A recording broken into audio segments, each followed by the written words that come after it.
So this is a good spot to just take a look at from the south looking north. There's the traditional Temple Mount area up there. And you can see I'm now standing at the top of the city of David, essentially. And the city of David kind of runs south from here. This is the ancient, the Jebusite city of Jerusalem, Salem, that David then took as the capital of Jerusalem. And this is a good spot to just get some perspective here. Like I said before, everything's ancient here and everything's covered. All the ancient stuff is covered. We're right up here, okay? And it goes down. This is the Kidron Valley here. Okay, then you have the Tyropian Valley and then the Hinnom Valley that goes up. So you would have a sheen here at the bottom of Jerusalem here. So sheen is the letter of the Hebrew alphabet.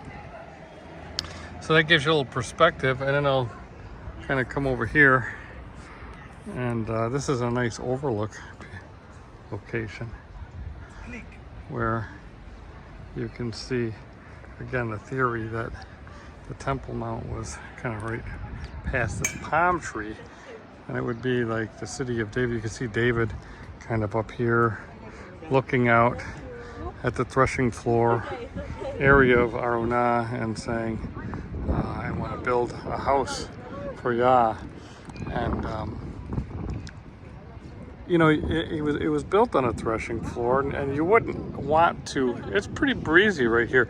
All you want is a breeze on a threshing floor. So when you're threshing, then winnowing, you've got a breeze to you know, take all the chaff away. You don't want high winds, so you're not looking for a really, really windy hilltop. You know, you're looking for just a, you know, a breezy location. So the thought of schlepping all their grain up to the top of the hill where the Temple Mount is now located in the Dome of the Rock, it isn't necessarily something they would have done, you know, when they constructed a threshing floor. And it's important to remember that the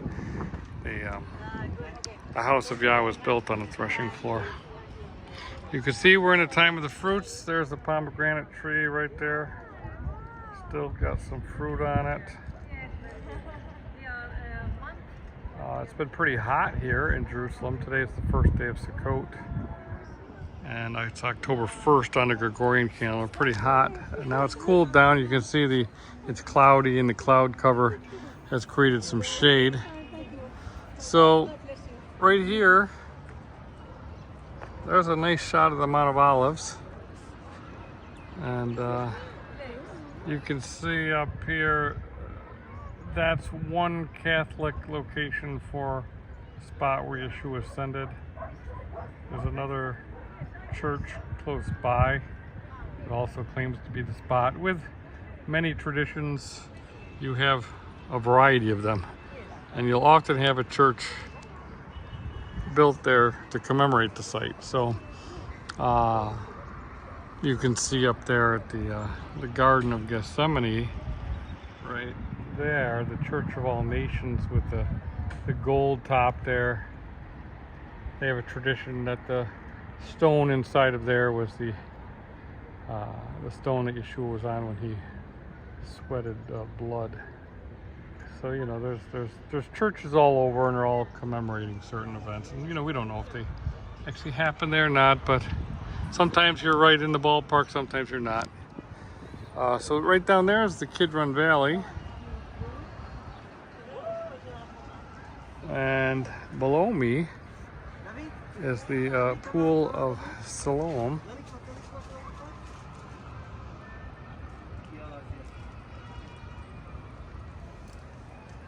And then you can see how the Kidron Valley goes down, and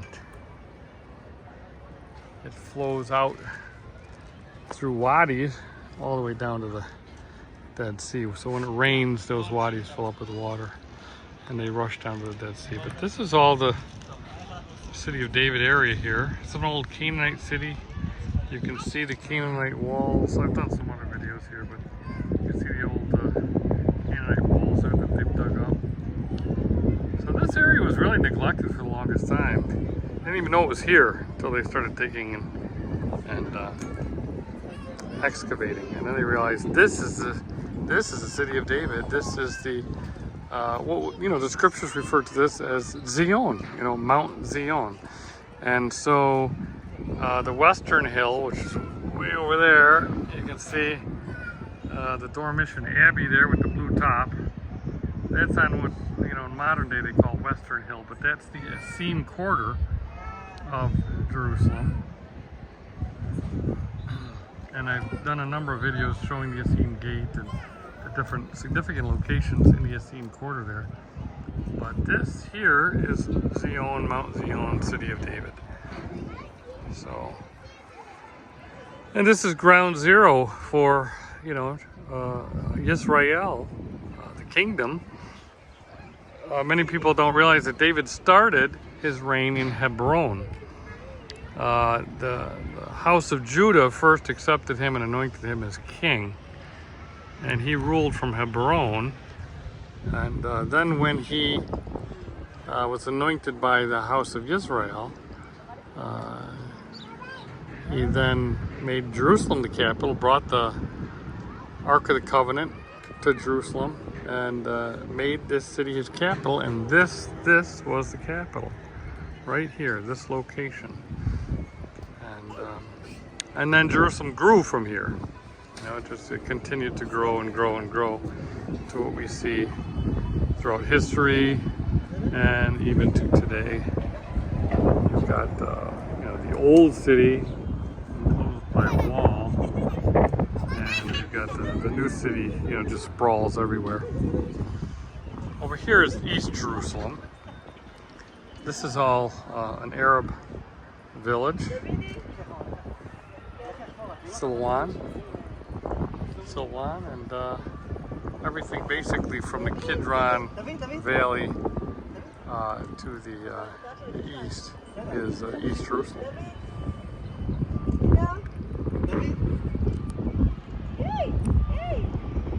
So anyways, that gives you a good perspective of the ancient city of David and how it is oriented with the other areas of Jerusalem that we talk about and that we've seen on our various walking tours.